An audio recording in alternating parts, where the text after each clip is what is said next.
Wahid, oh Wahid. Apa yang kau buat ni Wahid? Sampai kena denda 300,000. Aduh, oi Wahid. Alright, so ini breaking news semalam SEC dalam kenyataan press release-nya melaporkan bahawa Wahid Invest didenda penalti 300,000 US dollar membuat kenyataan yang tak tepat, mengelirukan. So itu ialah apa yang SEC bagi tahu dan Wahid Invest bersetuju untuk menyelesaikan perkara ini dengan membayar penalti 300,000. So kita akan tengok lebih detail apakah yang sebenarnya berlaku. Ready? Jom.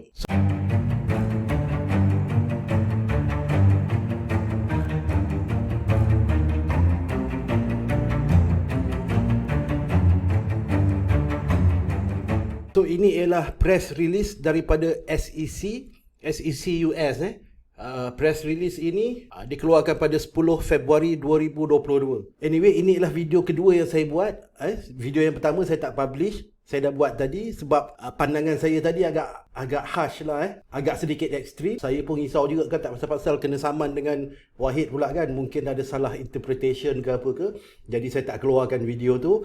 Jadi apa yang saya buat sekarang ini ialah saya akan baca press release ini dan saya akan buat komen sedikit sedikit saja, dan saya tak boleh komen lebih-lebih sebab mana tahu ada salah interpretation, saya pula nanti kena saman ke kena tuduh macam-macam pula daripada pihak Wahid. So saya keep video tu. So saya akan buat video yang baru ini yang mana saya akan baca dan saya akan komen sedikit saja pasal isu ini Okay, so saya akan bacakan press release ini. The Securities and Exchange Commission today charged New York-based robo-advisor Wahid Invest LLC with making misleading statements and breaching its fiduciary duty and for compliance failure related to its Sharia advisory business. Okay, so dekat sini dia punya key dia ialah misleading meaning SEC mendapati bahawa Wahid Invest telah membuat kenyataan yang misleading, iaitu kenyataan yang mengelirukan, yang tak tepat. So itu ialah intipati daripada perenggan pertama.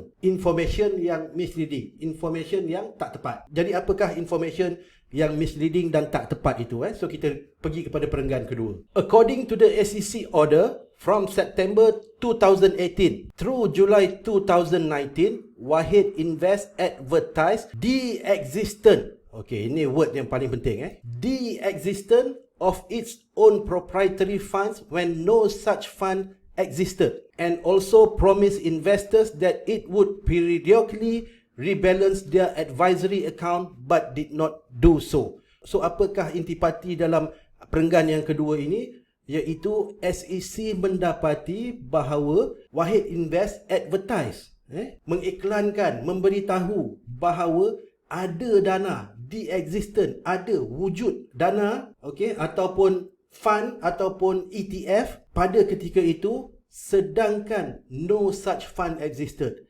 Sebenarnya pada masa itu dana ini ataupun ETF ini belum wujud pada waktu itu. Okay, so itu intipati daripada perenggan yang kedua dan seterusnya. And also promise investors that it would periodically rebalance their advisory account but did not do so. So dalam advertisement Wahid juga memberitahu bahawa mereka akan rebalancing. Rebalancing ni maksud membuat jualan dan belian lah terhadap dana ini ataupun ETF ini, dan mereka tak membuat perkara tersebut. Dananya tak ada, ETF-nya tak ada, of course lah tak boleh buat balancing. Alright, so itu ialah daripada perenggan kedua, bahawa dana tersebut ataupun fund tersebut belum wujud walaupun Wahid Invest advertise the existence of its proprietary funds. Okay, so itu daripada perenggan kedua.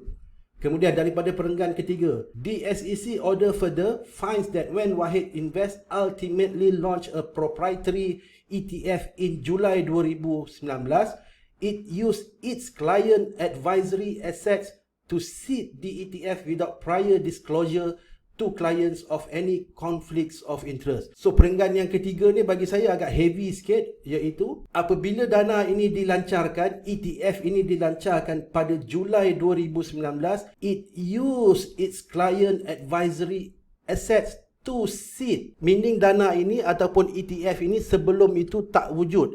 Hanya apabila dia launching pada Julai 2019, Wahid Invest menggunakan seed fund ataupun dana yang didapati daripada customer, daripada klien untuk start beli stok-stok ini dan kemudian menjadikan ETF dan seterusnya dilancarkan di Nasdaq under ticker HLAL. Next, perenggan yang keempat. The order also finds that Wahid Invest marketed itself as providing advisory services compliant with Islamic or Sharia law, including marketing the importance of income purification process on its website. Despite this representation, the order finds that Wahid Invest did not adopt and implement writing policies and procedures addressing how it would assure Syariah compliance on an ongoing basis. So itu ialah kenyataan daripada SEC bahawa mereka mendapati Wahid Invest did not adopt,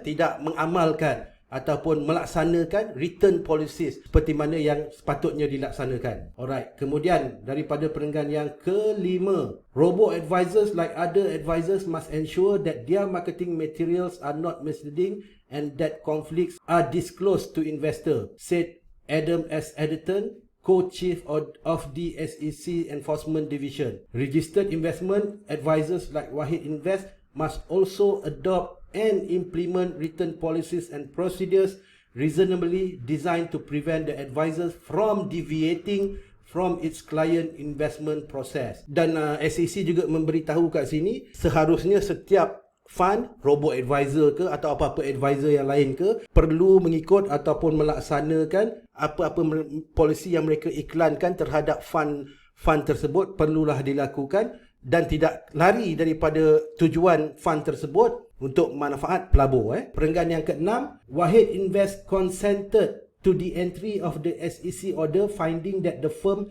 violated sections 2062 and 2064 of the Investment Advisors Act of 1940. Without admitting or denying the SEC finding, Wahid Invest agreed to a cease and desist order, to pay 300,000 penalty and to retain an independent compliance consulting among other undertakings. So dekat sini dia beritahu bahawa Wahid Invest without admitting or denying, meaning Wahid Invest tak membuat apa-apa pengakuan bersalah ataupun pengakuan tak bersalah, itu Wahid Invest tak buat, tak lakukan, dan tetapi Wahid Invest bersetuju untuk menyelesaikan penalti bernilai $300,000 ini untuk penyelesaian kes ini. Tak mengaku bersalah ataupun mengaku tak bersalah, hanya Wahid Invest bersetuju untuk menyelesaikan kes ini dengan membayar penalti $300,000.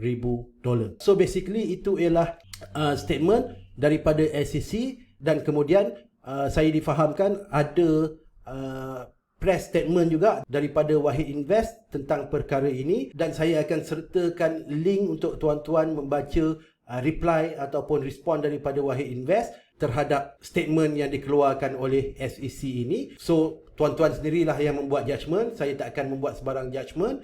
Saya hanya baca dan interpret dan cuba menghuraikan apakah maklumat yang kita boleh dapat daripada SEC press statement ini terhadap Wahid Invest. So saya harap perkongsian ini bermanfaat. Kita jumpa seterusnya dalam video yang akan datang. Assalamualaikum.